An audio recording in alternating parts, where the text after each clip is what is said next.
كل عالم. الحمد لله الذي خلق الأرض والسماوات العلى، والصلاة والسلام على أفضل الرسل والأنبياء وعلى آله أولي العزة والتقوى وأصحابه أولي الصدق والصفاء. أما بعد، أعوذ بالله من الشيطان الرجيم. بسم الله الرحمن الرحيم. وما أرسلناك إلا رحمة للعالمين. آمنت بالله صدق الله العظيم وصدق رسوله النبي الكريم الأمين، ونحن على ذلك لمن الشاهدين والشاكرين، والحمد لله رب العالمين. سعجب بلند مقام دے دے اخلاص، جہان واڑا غلام دے دے اخلاص. کدزمکی نا آسمان تا خطا گران دی، خدا ہم واڑا یوگام دے دے اخلاص. چی خبر کا مخلصان دا علم غیبا، دا ہم واڑا ہنگام دے دے اخلاص. در رحمان شیر پدا وجہ سری دے، چی ہر کلام کلام دے دے اخلاص. دا پروگرامنا عید میلاد النبی صلی اللہ علیہ وسلم ٹول پہ اخلاص باندی بناوی. ذکر رحمان بابا جی فرمائی چی پہ اخلاص باندی انسان تر قبولیت اگر شرف حاصلی گی،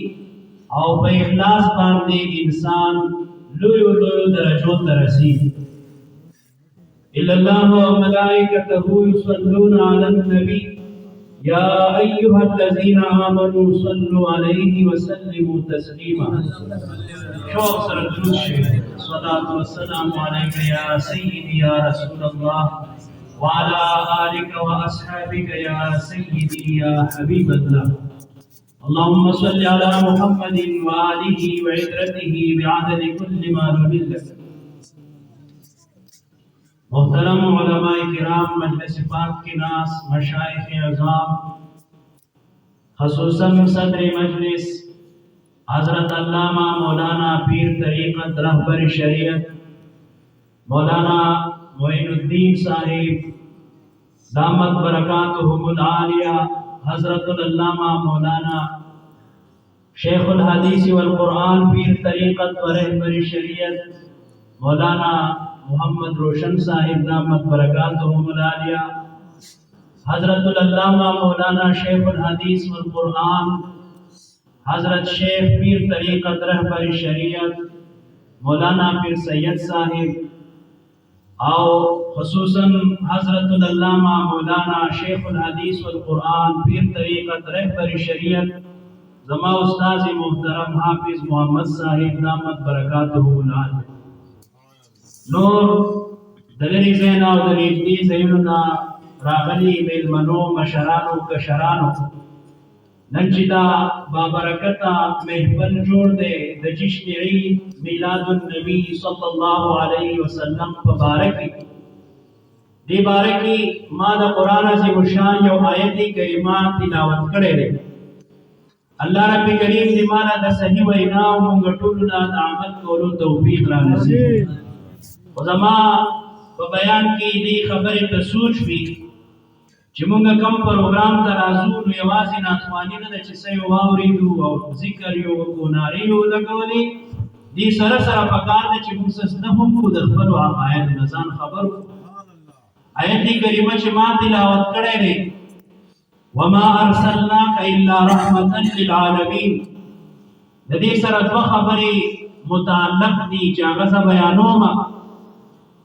یو خودی کی دا حضور علیہ السلام دیر روی شان بیان شے، او پدی باندی رٹول امت اتفاق دے چی محمد رسول اللہ صلی اللہ علیہ وسلم دا تمام کائنات دا پارا اللہ رب کریم رحمت را لے گلے. دویمہ خبر پکی دادا چی بدغی آیت کریمہ کی اشارہ دا د نبی علیہ الصلوۃ والسلام ذات با برکات او هغه باندې د خوشحالۍ لپاره محافل منعقد کول. الله رب کریم یو دسمه سپاره کې فرمایي قل بفضل الله وبرحمته فبذلك فليفرحوا. اے زما محبوب علیہ السلام دی خلق ته اعلان وکا چې د الله په فضل او د الله په رحمت باندې د خوشحالي کوي. هو خیر مما یجمعون. دا هغه څه چې خلک جمع کوي دا غیر ډیر زیات غوړه دي. بعضی خلک وایي چې یاره یجمعون نه خو دا ضمیر دا راجع دی کافرانو ته. نه مخکې دې دوو صیغو ته وګوره.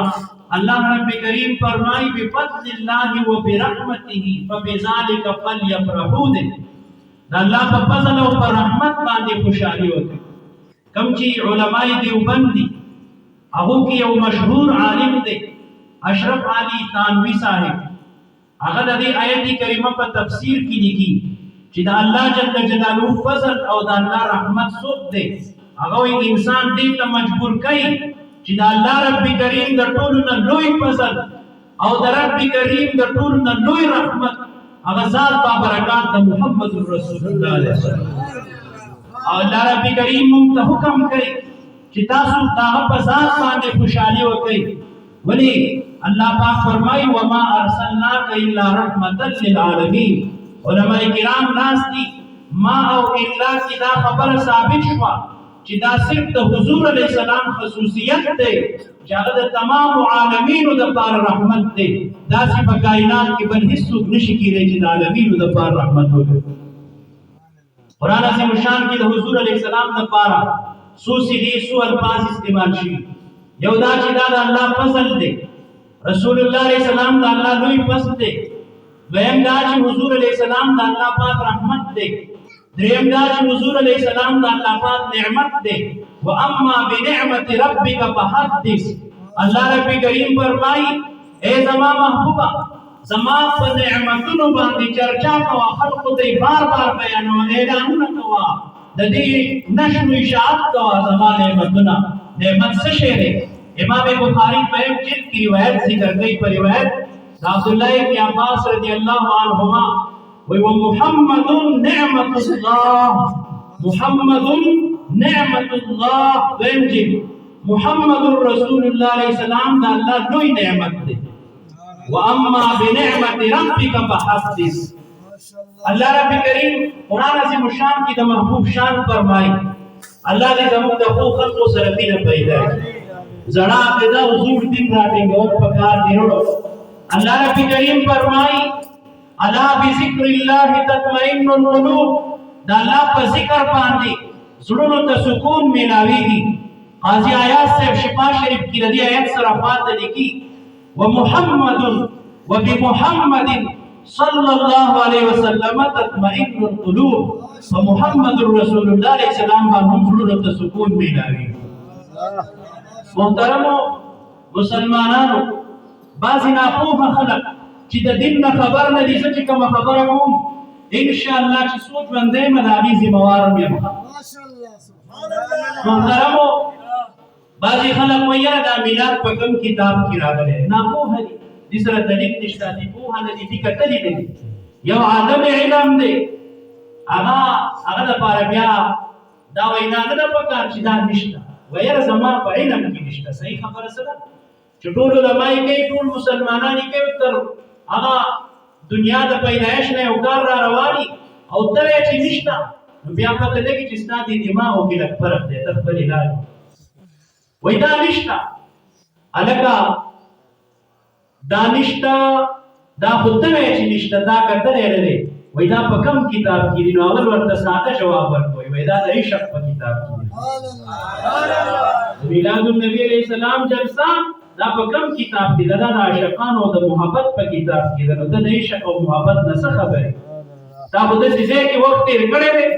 ګونګټ په ګلونو کې ګرځېدو، یاره دې ګونګټ دې ګلونو کې بوی نشته، خوشبويي نشته. چا ورته وایي ستا په دې پوزه کې فرق دی. الله پاک دې موږ او تاسو د ګونګټانو نه وساتي. محترمو الله رب کریم قرآن عظیم الشان کی فرمائی اے زما محبوب علیہ السلام زما رحمت را لے گلے حدیث شریف کی راغلی نبی علیہ الصلوۃ والسلام یو ځل واوریدو وی څوک زما په نسب کی خبرې کوي جمعه تراغه مسجد نبوی شریف تا په منبر شریف باندې مبارک کینی او خلق تخبر صفات بیانې خپل شان بیانې انا محمد ابن عبد الله ابن عبد المطلب ودا واوري خپل شان بیانې زد محمد یم صلی الله علیه وسلم خپل نسب بیانې خپل شان بیانې او بیا فرمای انا سید ولد آدم یوم القیامه زبد قیامت پر د ټولو انسانانو سردار یم او بیا فرمای انا اول شافع زب اول شفاعت کوونکی ما او بیا فرمای انا اول مشفع د ټولو نه اول زما شفاعت اوریدل کیږي پرته محبوب علیہ السلام مبارک پر شان بیانې په منبر باندې بیانې نن په عید میلاد النبی کې مونږ او تاسو د حضور شانم په منبر باندې بیانو دغه اصل دی کنه ماشاءالله سبحان الله ويره دا نوم خلل تاسو ما ته توجه وکړه وای جشن عید میلاد النبی دا په کوم کتاب کې راغلی وای د دې نوم څه ضرورت دی دا چای خو دي زر وای دا په کوم کتاب کې راغلی وروره د دې په معنا باندې ځان پوهه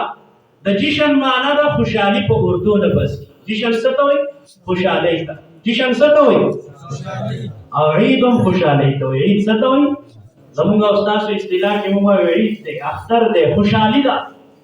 او دا اضافت بیانیه ده د جشن لپاره یعنی خوشحالي او میلاد النبی د حضور علیه السلام په پیدایش باندې خوشحالي نو د حضور علیه السلام په پیدایش باندې داسې خوشحالي کول چې خلق راجمع شي او هغه ته بیان وشي او د حضور شان بیان شي دا خو د حضور علیه السلام سنت دی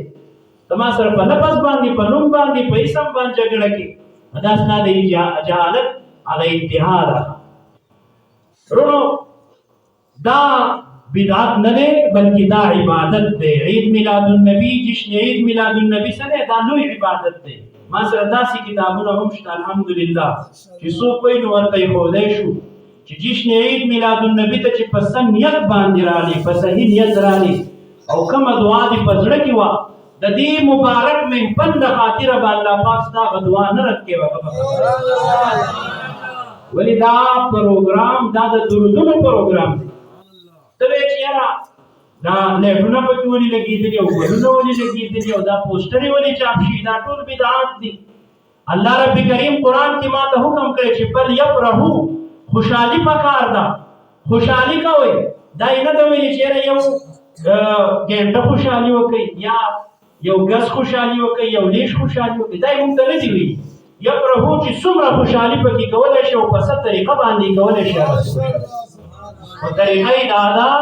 چې د سنت طریقې د شریعت خلاف کارونه پکې ونشي الحمدلله زموږ په میلادونو کې خصوصا سوات سیمه کې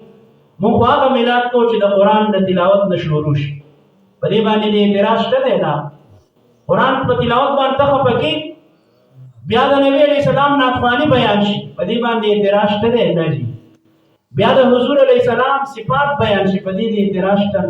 بیا په جمع دعا وشي صدقه او خیرات وشي درود شریف ویل شي خیسته خیسته علما پیران صاحبان مشایخ راشي د خدای په کور کې کېناستل شي دا هر یو جدا جدا عبادت دی ته د کوم عبادت نه انکار او ته چې بدعت دی په ته پوهېږې نه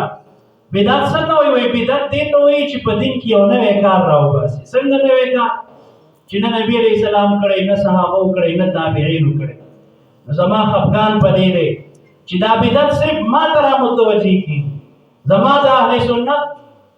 و جماعت رونو ته متوجه بدعتیان صرف مونږ تاسو چې دا اغل بیل را پاسېدو 1500 سوري پکې وو هغه کوزي ته وی پتا کې مدوسي سوري ته ډېر زیات خاندلې هغه کوزي ورته ته ځان ته وګورئ نو بدعت ته دې ته چې اهل سنت ول جماعت کم کار کوي رونو ماشاءالله او شیخ سے مبارک ولی کل چې دا حدیث چې ده آیت النبی ترمذی شریف جلد 2 نمبر دا حدیث ما مخکې هم بیان نورو دا عید میلاد النبی باندې الله پاک ما ته وي ته خوشالي وکړه مونږ ته وي خوشالي وکړه ته دا بدعت ده بدعت څه ته وایي چې پیغمبر علیه السلام یو کار نه کړی تعریف یې غلط کړی او دا عوام نه دي پوه کړي په تاسو کې هم ډېر ناست دي پته یې لګي ګورئ دا عوام دې خلکو نه دي پوه کړي ته لاړ شه د هغه نه تپوس وکړه چې بدعت دې ته وایي چې نبي علیه السلام یو کار نه کړی تاسو په ایمان وایي د رسول الله علیه السلام په زمانه کې مدرسه وه نه وه پکې لکه وایي چې ونه داسې مدرسه وه لکه د هغې محتمم څوک و د هغې ناظم څوک و صدر مدرسي څوک اته درجې پکې وي اتمه درجه چا وي چا پړاوه نو امیر چا پړاو مشکات شریف پکې کم ځای بخاری شریف پکې کم ځای مسلم شریف کم ځای ترمذی شریف د رسول الله صلی الله علیه وسلم دور کې کم ځای دی چې وي او زه تاسو ته یو بل خبره کوم ته چې د قران عظیم الشان ختم کې او دستار بندي کې او خلق را جمع کې او خرچي کې پوسټري چاپ کې او خلکو ته ګورونه اچي هارونه اچي او چې تاسو مشر عالم ختم درازي ورته د جلوس په شکل کې ورزي استقبال کې جلوس هم کې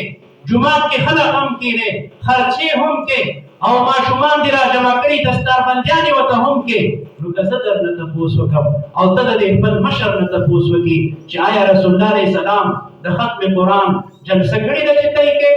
او په یو شیخ صاحب په سیداسي جلوس کړي چې ته جلوس کې نو که د میلاد جلوس کوم دا ناروا دی او که ته د خپل شیخ جلوس کې نو دا روا دی نو انصاف وکړ دی الله دې موږ تاسو ته انصاف بخاری شریف ډېر وروسته راغلی دی امام بخاری رحمه الله دا خو زموږ د امام ابو حنیفه رحمت الله علیه د شاګردانو شاګرد دی ډېره وروسته مرتبه یې د زموږ استادو د امام وروڼو زه دې وګورئ د خپلې عقیدې نه پکې هم خبروم عام الناس ناست دا زما مشران علماء کرام ناست دي زه په دې خوشحالېږم چې دا علماء کرام زما اصلاح وکړي زما یو غلطي او ما ته ووایي خو ډایرکټ دې راته وایي مخامخ دې راته وایي زه په دې نه خفه کېږم وروڼو دغه خبره ده چې د امام بخاري رحمه الله د استادانو استاد څوک هغه زموږ امام ابو حنیفه صاحب خلک زموږ استادو عقاید خرابوي عوام دي کنه عوام خو نه پوهېږي وایي تاسو د چا په مذهب باندې د چا مقلدین یې وایي یاره موږ د امام ابو حنیفه مقلدین یو وایي ستاسو هغه امام ابو حنیفه د چا مقلد دی وایي درته که نه وایي ته خو د امام ابو حنیفه مقلد یې امام ابو حنیفه د چا مقلد دی رضی الله عنه دا جواب ورته کوي چې ګوره دا امت چې دی دا ټول مجتهدین نه دي نه ټول مقلدین دي زموږ امام ابو حنیفه رضی الله عنه مجتهد دی د مجتهدینو امام دی هغه مبارک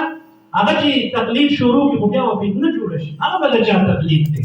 هغه مجتهد دی هغه به مسلې راوباسي هغه خپل اجتهاد کوي خپل کوشش به کوي د جوړو آیاتونو او حدیثونو په مسائل راوباسي او موږ او تاسو به تقلید کوو مقلدین به موږ او تاسو یو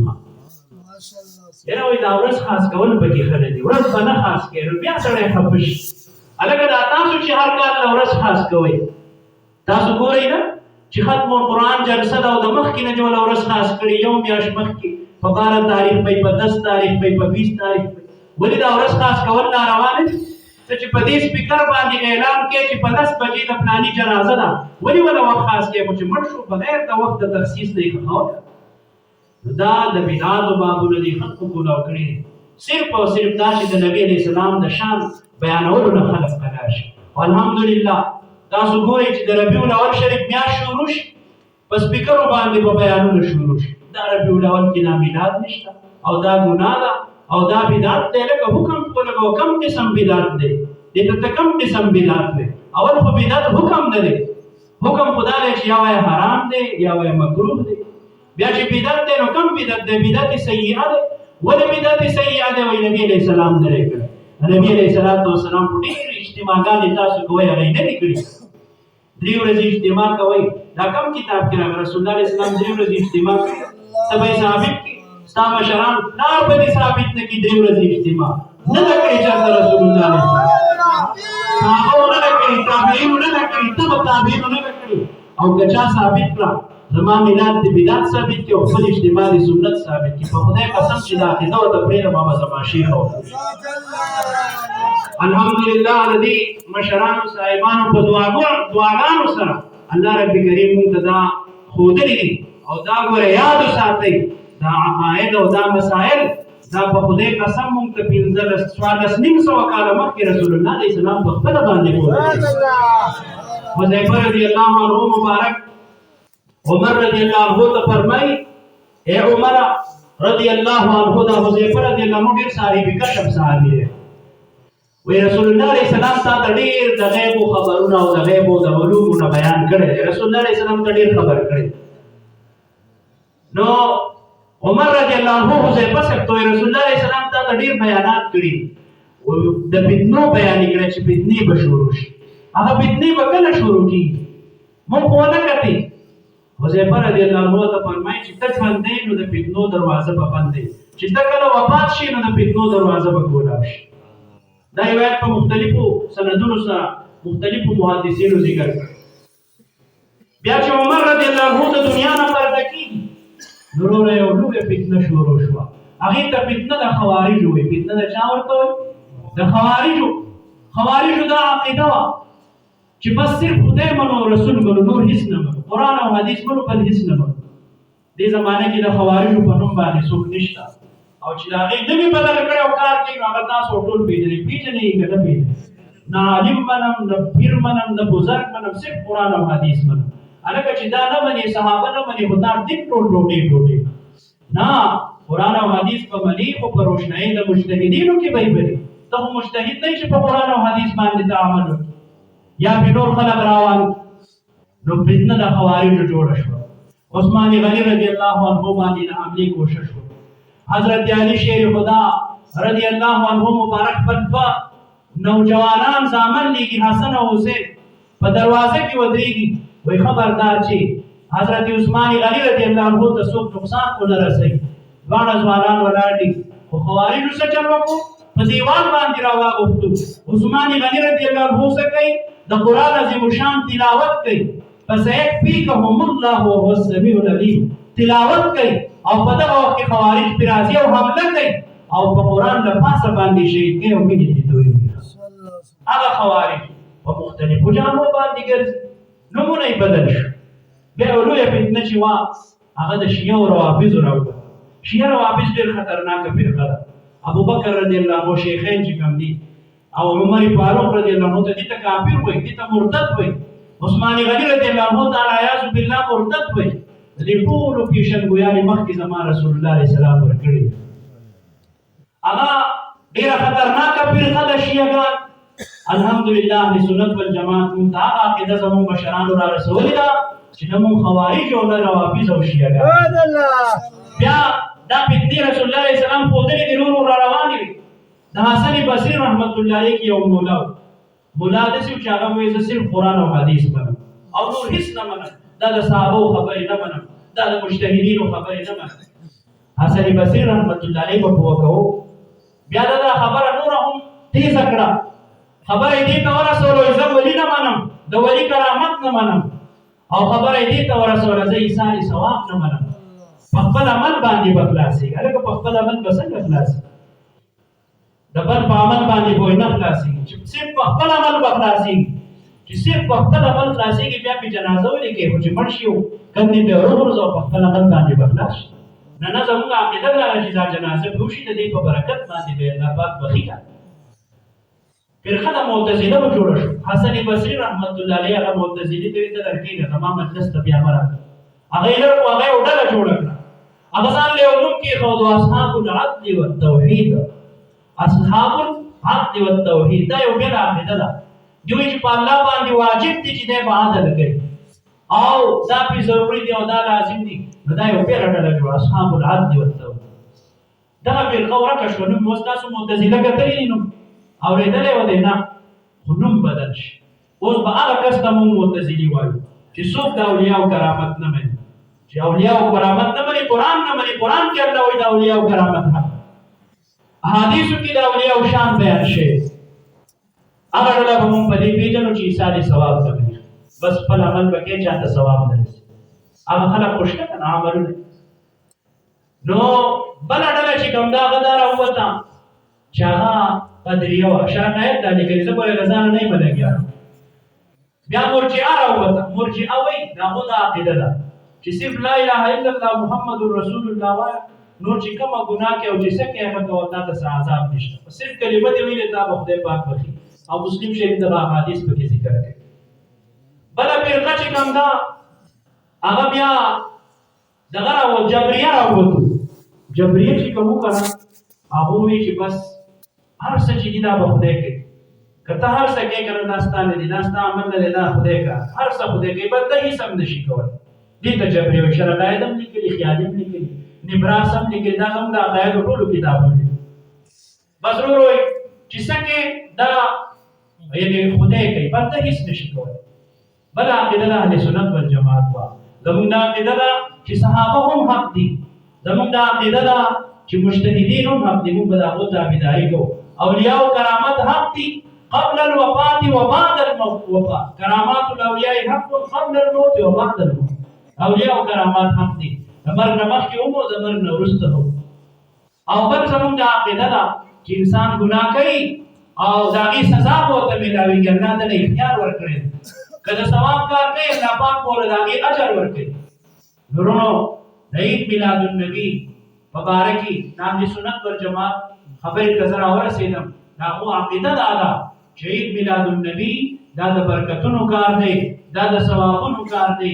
دا د حضور علیه السلام تعظیم دی او د هغه ذکر دی، د هغه د درود پروګرام دی. بل دا چې عید میلاد النبي دا د رسول الله علیه السلام د محبت نوم دی. چا چې د رسول الله علیه السلام سره محبت دي هغه په دې باندې اعتراض وکړي چې د رسول الله میلاد نه جوړوي، د حضور علیه السلام صفات نه جوړوي. د اهل سنت والجماعت دا یو علامه ده چې هغه په دې باندې خوشاله وي. الله رب کریم فرمایي زما په رحمت باندې خوشاله وي. د حضور علیه السلام په ولادت باندې خوشحالي، د حضور علیه السلام ولادت او میلاد شریف دا په دوه طریقو باندې شوی. یو ولادت د نور د نبی علیه السلام، د نبی علیه السلام نور د دې کائناتو د هر چا نه مخکې الله پاک پیدا کړی. او یو ولادت جسمانی دی، بدنی دی د رسول الله علیه السلام مبارک. نو دا په 12 ربیع الاول باندې شوی. 12 ربیع الاول کې دا په کم ټایم باندې شوی. ګوره د الله قدرت ته د خپل محبوب دپاره داسې یو محبوب ترین او ښایسته وخت پیدا کړی دی. په شپه کې پیدایش ونه شو، د ورځې پیدایش ونه شو، پیدایش د شپې او د ورځې په مابین کې د صبح صادق په ټایم کې وشو. صوفیان کرام وایي دا ځکه هسې نه چې شپې به وایي چې زما ډېر فضیلت دی ځکه چې رسول الله علیه السلام زما په وخت کې پیدایش شو، ورځې به وایي چې زما ډېر فضیلت دی. الله رب کریم د حضور علیه السلام د پیدایش دپاره کم وخت مقرر کړو؟ د شپې او د ورځې په مابین کې چې کله رڼا شروع کېږي، رسول الله علیه السلام چې دنیا ته راغی نو رڼا شروع شوه. او الحمدلله دا زموږ او ستاسو د صحابو او د ټولو مسلمانانو عقیده ده چې زموږ رسول الله علیه السلام بې مثله بې مثاله دی. د هغه پیدایش او ولادت او میلاد شریف چې دی دا هم بې مثله او بې مثاله دی. د حضور علیه السلام په ولادت باندې خوشحالي د ټولو نه اول الله جل جلاله ملایکو ډېره کړې ده. او د حضور علیه السلام په میلاد باندې ما سره اوس هم کتابونه شته دی. د ټولو نه زیات خفګان چې کړی دی هغه شیطان کړی دی. لعنت الله. او ورونو آدم علیه السلام چې کله پیدا شو، الله پاک فرمایي زما محبوبه ته ما رحمت رالیږلی. دا هغه رحمت للعالمین دی، د هغه میلاد شریف. کله چې آدم علیه السلام پیدایش شو، د جنت نه بهر ته راووتو، نو دعاګانې کولې، یا الله زما دعا قبول کړي. دعا نه قبلېده. اخر دا چې وایي یا الله د رسول الله علیه السلام په وسیله او برکت زما دعا قبول کړي. الله رب کریم ورته وایي آدم علیه السلام ته رسول الله څنګه پیژنې صلی الله علیه وسلم؟ وی یا الله داسې پیژنمه چې په جنت کې کوم ځای ته ګورم ستا د نامې سره د هغه نامه یو ځای لیکلی شي، په اسمانونو کې ستا د نامې سره د هغه نامه یو ځای لیکلی شي، په عرش باندې لیکلی شوي دي چې لا اله الا الله محمد رسول الله صلی الله علیه وسلم. نو ما وی چې دا نامه څوک د چا ډېره لیکي د هغه سره یې مینه ډېره. نو یا الله د محمد رسول الله علیه السلام په وسیله باندې زما دعا قبول کړي. الله پاک په څه فرمایي؟ اے آدم علیه السلام دا زما هغه محبوب دی چې کائنات ما د هغه د مخه پیدا کړي. لولاه لما خلقتك ولما اظهرت الربوبیه. اے آدم علیه السلام که رسول الله علیه السلام نه وي نو ما به ته هم نه پیدا کړی، ما به دا کائنات نه پیدا کړی. هر څه چې پیدا شوي دي دا د رسول الله علیه السلام د برکته پیدا شي. اول میلاد د حضور علیه السلام دا دومره لوی شان لري. د هغه د میلاد او د ولادت میلاد څه کوي؟ د هغه پیدایش ده. او د هغه د میلاد ګورئ دا په دنیا کې ډېر لوی رحمت و. کله چې د حضور نبی کریم علیه السلام پیدایش شو، میلاد شو، هغه وخت کې وشو چې ډېر خطرناک ماحول په دې دنیا باندې شرک څادرونه خوارو خلکو به ژوندۍ لوڼه ښخولې او خور او مور او لور چا نه پېژندو د مشر کشر عزت چا نه پېژندو خو کله چې د رسول الله علیه السلام پیدایش وشو میلاد شریف وشو نو خلکو خور او مور هم وپېژنده خلکو ژوندۍ لوڼه ښخول هم پرېښول ولې الله پاک وایي د رحمت هغه رحمت د آدم علیه السلام دپاره هم و چې هغه ته دعا قبلوي او هغه رحمت چې کوم دی هغه د دنیا لپاره و چې دنیا ته راغله نو خلکو انسانیت وپېژنو په قبر کې به هم دغه رحمت ښه وما ارسلناک الا رحمة للعالمین د حضور علیه السلام ولادت او د هغه په پیدایش باندې چې خوشحالي کوي انشاءالله العزیز قبر کې به درته هم پته لګي چې د نه تپوس وکړي چې رب دې څوک دی او دین دې څوک دی او د ده په باره کې سوی د رسول الله علیه السلام وایي هغه وخت کې به درته هم ښکاره شي دغه رحمت للعالمین وروڼو الله دې زموږ او ستاسو عقیدې نه خرابوي فتنه راسره جوړه شوه ورور دا نشته او دا نشته دا بدعت دی او دا حرام دی او دا شرک دی او کوته چې کوم کتاب کې راغلي نو کتابونه ما سره پېښور کې روزانه دانجي په دې خبرو باندې موږ دلیل غواړو دلیل خو نشته رسول الله علیه السلام خو هر چا پېژندو هغه یو اوښو هغه ورته راغی فریاد ورته کوي رسول الله علیه السلام مبارک هغه د اوښ مالک راغواړي وایي ته د دې اوښ سره زیاتی ډېر کوې څونه پرېږدې تا مه کوه هغه باندې رحم وکړه وایي تا ته څنګه پته ده وایي ما ته داسې پته ده چې ما ته دې اوښ وایي نو هغه صحابي چې و هغه وایي بلکل د حضور علیه السلام د ځناورو دپاره هم رحمت دی زه مازدیګر نه راغلی یم او ډېر وخت وشو ملګري هم ټول ډېر ستړي شوي ټول نو اخره کې ما ته نمبر میلاو شو الله رب کریم دې زموږ او ستاسو د حاضري په خپل لوی دربار کې قبول وکړي او الله پاک دې دا لږې خبرې دا مشران صاحبان ناست دي د دې له مخې دا خبرې ما وکړې کمې زیاتې رانه شوې الله پاک دې موږ او تاسو ټولو ته موافق وکړي واخر دعوانا الحمد لله